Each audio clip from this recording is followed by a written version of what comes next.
Hello दोस्तों, आप सभी का स्वागत है मेरी चैनल ज्ञान स्टोरी में। चैनल को सब्सक्राइब जरूर कर ले। मंदोदरी का विवाह लंकापति रावण से हुआ था, जो अपने पराक्रम और विद्वता के लिए प्रसिद्ध था। मंदोदरी न केवल रावण की पत्नी थी, बल्कि उसकी सलाहकार और मार्गदर्शक भी थी। रामायण में रावण का चरित्र जितना जटिल है, उतना ही गहरा प्रभाव उसकी पत्नी मंदोदरी का भी है। मंदोदरी अपनी सुंदरता, बुद्धिमत्ता और धर्मपरायणता के लिए जानी जाती है।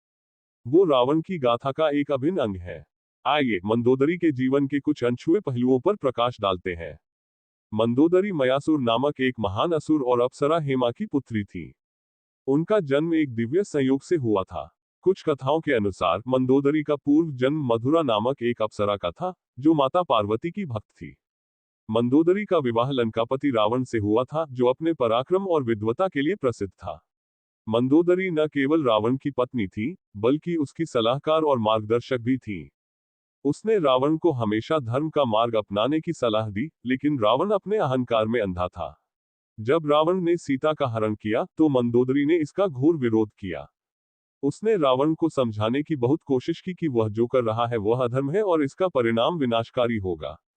लेकिन रावण ने उनकी बात नहीं मानी। रावण की मृत्यु के बाद भगवान राम ने विभीषण को लंका का राजा बनाया और मंदोदरी को विभीषण से विवाह करने का प्रस्ताव दिया। मंदोदरी ने इस प्रस्ताव को स्वीकार कर लिया और लंका की महारानी बनी रही। विभीषण और मंदोदरी के विवाह में काफी विरोधाभास है। कई जगह इनके विवाह का उल्लेख किया गया है और कुछ जगहों पर यह भी वर्णन है कि मंदोदरी ने विधवा जीवन काटने ही अपने लिए सही समझा। मंदोदरी को पंच कन्याओं में से एक माना जाता है, जिन्हें चिरकुमारी कहा जाता है। यह माना जाता है कि मंदोदरी ने ही रावण के मनोरंजन के लिए शतरंज के खेल का आविष्कार किया था। मंदोदरी का चरित्र रामायण का एक महत्वपूर्ण हिस्सा है। वह एक आदर्श पत्नी, एक बुद्धिमान सलाहकार और एक धर्मपरायण स्त्री का प्रतीक है। इस कथा के अनुसार मधुरा नामक एक अप्सरा थी, जो माता पार्वती की बहुत बड़ी भक्त थी। एक दिन मधुरा माता पार्वती से मिलने कैलाश पर्वत पर पहुंची, लेकिन माता पार्वती वहां नहीं थी। मधुरा वहां माता पार्वती का इंतजार करने लगी, लेकिन तभी उसकी नजर महादेव पर पड़ी। महादेव को देख वह उन पर मोहित हो गई और एक अप्सरा होने के कारण उनको आकर्षित करने में लग गई। कुछ समय बाद जब माता पार्वती वहीं पहुंची, तो मधुरा की इस हरकत को देख वह बहुत गुस्सा हुई।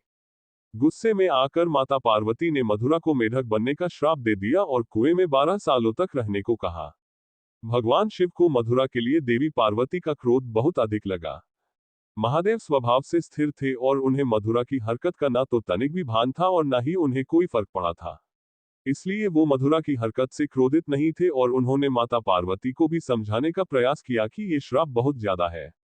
महादेव के समझाने के बाद माता पार्वती मान गई और उन्होंने मधुरा को 1 साल तक कुएं में रहने को कहा।